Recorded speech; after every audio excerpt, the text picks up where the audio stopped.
Hello everyone, Shatarupa's glam beauty makeup studio and hair world থেকে আমি শতরূপা। তো দিদিভাইয়ের যে সমস্যাটা বললেন আমাকে, যেটুকু যে চুল অনেক সময় ঘেমে যায়, আবার চুলে জল টল থাকলে অনেক সময় কি হয়, যারা হাউসওয়াইফ তাদের কিন্তু এই সমস্যাটা প্রায় থেকে যায়। তারা নিজেদের কাজের চাপে নিজেদের ঠিক মতন কেয়ার করতে পারে না। তো চলো একটা হেয়ার টপার পরিয়ে দেখানো যাক। দাঁড়াও, ওদিকে এসে চলছে বলে একটু সমস্যা হচ্ছে।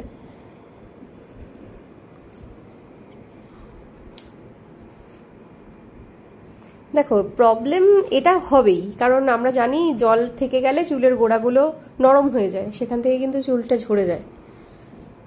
তো দেখো তোমরা কভারেজটা কীরকম। তো যদি ভালো লাগে অবশ্যই একটা লাইক করে দিও। আর আমি থাকি বালিতে, যদি তোমাদের প্রয়োজন পড়ে অবশ্যই এসো, আশা করি প্রবলেম সলভ করতে পারবো। Thank you.